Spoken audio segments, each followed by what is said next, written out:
So some people have questioned where we get our crazy ideas about Commander. So we thought we'd put together a video that explains why we think about Commander the way that we do. All of these concepts that we've talked about for Commander, bringing them all under one theory. And that theory we're going to call Vulture theory. Distraction makers. So we were trying to find a theory that is probably already in existence for this, because what we're talking about is not exactly like a completely uncommon thing that you might experience in the study of game theory or economic theory. And the closest thing that we could find is something that's sometimes referred to as Vulture strategy. It's the theory that the systems of Commander should not be perceived as a free-for-all game. They should be viewed as a dynamic 3 versus 1 game, in that you have 3 players that are trying to stop 1 player from winning the game at any given time. And when you start operating under those dynamics, there's some pretty clear patterns that emerge as kind of the best things for you to be doing. All right, so first we're going to talk about bystanding. Bystanding, we've talked about bystanding a handful of times on our channel before, but essentially it's just talking about how it's much more beneficial for you to not intervene when opponents are interacting with each other. If opponents are spending resources to go and throw bombs at each other, don't step in. Yeah. You and this goes in line with basically that your opponents are kind of your best resource when they are attacking your other opponents. And this is real. Like this is kind of the theory that bridges the gap between all of the most of the way that we build our decks is that we view it as how do we sort of either enable our opponents to do more things, or how do we sort of disincentivize them from interacting with us. I think this is also what has led us to we don't really use board wipes. Because we want our opponents to be powerful. We want our opponents to be fighting each other and wasting all of the resources on each other while we circle up in the sky ahead and come swooping down later to clean up the scraps. Which I think we get a lot of pushback on this about not playing interaction in that way. And I think that this might have been one of our first videos that we did, actually, talking about sort of philosophy of commanders, talking about the bystander dilemma. And I think it's really difficult for people to understand why something like single target removal is really not good in most cases, unless it offers some sort of variety, right? It's single target removal or something else. Really, the biggest things at play here are that one, if you are interacting with only one of your other opponents through single target removal, your other 2 opponents didn't do anything. So you're theoretically benefiting them by you being the one that's sort of jumping on the grenade. The other thing that happens here is that there's an opportunity cost to anything that you choose to put in your deck. So the more single target interaction or the more board wipes or these things that you're doing that are sort of trying to stop your opponents from building up, the less room you have for things for yourself to build up. And really the name of the game here is I don't want my opponents to really be looking at me, and I'm not really going to be looking at them. I'm just going to be building up my economy, and then I'm going to be winning the game all at once. Personally, what I run into a lot with my decks when going with this idea of the bystander philosophy, I guess, is that there are times that early on there's no active threat. Right. And so it can feel very much like the Wild West, where there isn't this established 3 versus 1 mentality that the players have created yet. But by around turn 4 or 5, there's almost always sort of an established threat. So even if I have a completely open board, at that point, sometimes I still won't get necessarily swung at, because it means that someone then might be vulnerable to whoever the threat is at that time. We should talk about Rhystic Study briefly, because you love talking about it. I mean, it's just a hilarious card. This card shouldn't exist. But Rhystic Study in particular, theoretically, you are actually not wanting to pay the 1, right? There's a lot of talk about feeding people's Rhystic Studies, feeding people's Mystic Remoras, and under this framework, right? If you are looking at your opponents as your allies when one of your other opponents is trying to win the game, you want them to have cards to stop that other player from winning the game. You want them to have interaction. You want them to have threats that they can attack with or be looked at as the threat. And then you're going to be playing things that make it so that you can fly under the radar. You're just there having a good time, investing in your own stuff, and generally letting players do the thing that they want to do, right? As long as they're not winning the game with it, even if they are, your other opponents are the ones that are going to be taking care of that problem.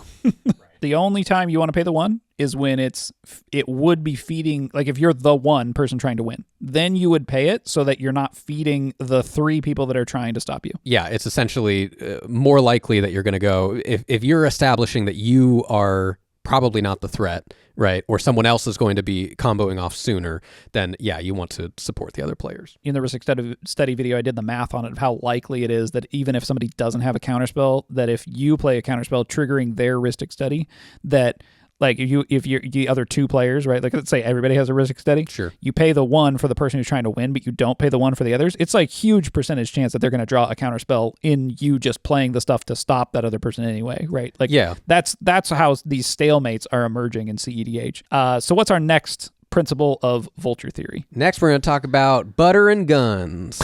We've never talked about that before, but we're talking about it. Butter guns. So we've referenced guns and butter a handful of times on the channel, and I'm sure that for anyone that's not familiar with what we're talking about, we probably just sound insane for addressing it. So guns and butters, it's common economic theory terms, essentially referencing butter as your sort of resources, food, etc., your economy, and guns as weaponry. We're going to put a little twist on Kurt Vonnegut here, and we have butter before guns as our principle. You want to invest in your own economy first and foremost. You want to build your decks so that they invest in your own economy, your economy being card draw, and mana production. I guess I should say card advantage more so than maybe card draw, because you can generate a lot of advantage without actually drawing cards. But when you do that, you start to sort of look like more of the threat. So a big reason why you'd want to invest more into butter and your economy in general, it somewhat goes in line with that bystander,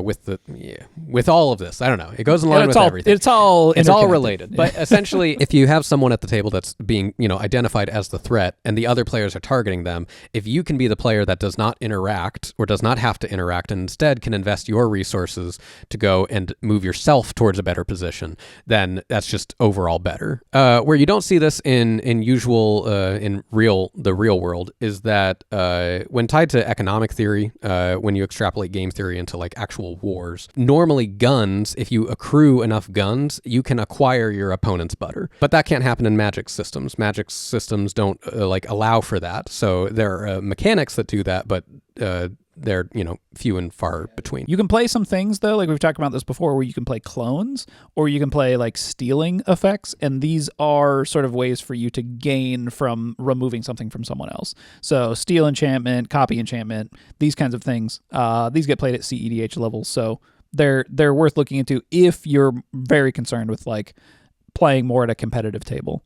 But yeah, generally speaking, you're better off just kind of not interacting much. Okay, so the final concept here is that you want to beat the table, which means instead of beating individual players, you want to just beat everybody all at once.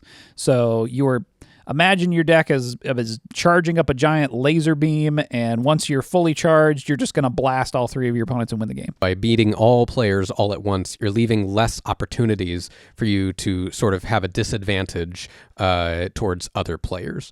And so, you're probably, your average commander game, if you were to go and take out one player, by doing so, you've spent a lot of resources to go and remove someone that may have been a potential threat to you, but now you might be open to these 2 other players that you now seem threatening towards. Right, and in this scenario, you get to sort of act as with your opponents as your allies against anybody else that's sort of trying to win the game throughout most of the game, until you can basically say, okay, this is when I turn the corner, and now I'm gonna close the game out, so that there's a very small window of opportunity for me to be the one that has the 3 versus me. It's sometimes pretty easy to determine at an average table who the general threat is. I think it becomes a lot harder when there's just like a giant mass accrual of things, right? Yeah, this playstyle does require some quite a bit of skill and understanding when your opponents are sort of like going too far into okay, they're kind of out of control and they might end up winning the game. But in some ways, you kind of don't need to worry about it, because then they just win the game and you just play another one. Who cares, right? So you, I think, on average, will end up winning more games with the strategy, in that you're leaning into sort of what the incentives are from the system of Commander, and it's having your opponents scramble with each other, and then you're able to just spend as many of your resources as possible investing in gaining more resources. Now, obviously, if you are of the mindset that Commander should just be fun and whatever, obviously it should still be fun. It's a game. Hopefully you're having fun. Well, it's like less competitive, I guess. Less like competitive. Being competitive is fun, right? That's fine. It's okay, people. It's okay Some people to want to win sometimes. You can play that way as long as everybody else agrees. Right. There's still some people that tend to either not quite acknowledge that these might be potential truths about the system, or they have this sort of refusal to acknowledge that might be the case. And so there's still a lot of people that are like, well, I like interaction. Like, interaction to me is fun, so I'm going to go and do all these single target things, which is perfectly fine. And yeah, it's like, if you're just doing that for fun and that's what you get enjoyment out of, just know that you probably are going to win less games. The thing that's interesting here is that a lot of players are kind of playing this way without acknowledging that they are. That's something that we see happen quite a bit, is that you have somebody that is doing this and nobody else is noticing. So I think a couple reasons why we wanted to talk about this. One is that just to tell people, hey, this is what the system is sort of like incentivizing you to do, but also look out for when other players are doing this, right? If you are falling into the trap of interacting with another one of your opponents while your other opponents aren't doing anything, or you notice one player at the table is, heavily investing in their own economy, you should mull over, what might be going on here? They don't look like the threat, but have they drawn tons of cards? Have they played tons of lands? Are they sort of looking like they're kind of just not really interacting with the rest of the table? And think about like sort of how each player has spent their resources. And if you can understand the table dynamics in that way, it might help lead you to a better outcome, even if you're not necessarily building a deck or playing this particular strategy. And I think the other thing to consider too is that even after you identify that player is doing that, are they still able to beat you? Because I think that what's really interesting is that if you can adopt this sort of a strategy and you see someone doing that, a lot of the times, even if you are taking maybe your more sort of traditional strategy, right? Maybe you're going off of average deck template of like, I have 10 interaction pieces and 6 board wipes or whatever it is. If that player's still winning, then that's probably the reason why, is because instead of investing space in their deck for these different, pieces of specific interaction or these board wipes or whatever, it's all in accrual of resources and winning in one fell swoop, basically. I think it's interesting because like a deck template is a good first like 0 level heuristic, right? You look at it and go, it's the same thing with like 17 lands in draft, right? You're going to have 40 cards in your deck. Theoretically, you're playing 17 lands. And like that's just on average what'll be happening. It's sort of an easy rule of thumb to rely on. But if you're looking for sort of that next step, the sort of second level heuristics, trying to understand, okay, well, I've internalized the deck building templates. What's next? Our How to Play Less Lands video is a good place to start. And I think wrapping your head around these system dynamics also can help you better understand what's the dynamics that are really going on at the table. If you enjoy listening to us talk about Vulture theory and why Commander is still probably just an okay game, please feel free to give us a little like and a subscribe, maybe a comment down below. If you want to continue the conversation, you can join our Discord. The link is in the description. Thanks for watching. We'll see you next time. Bye.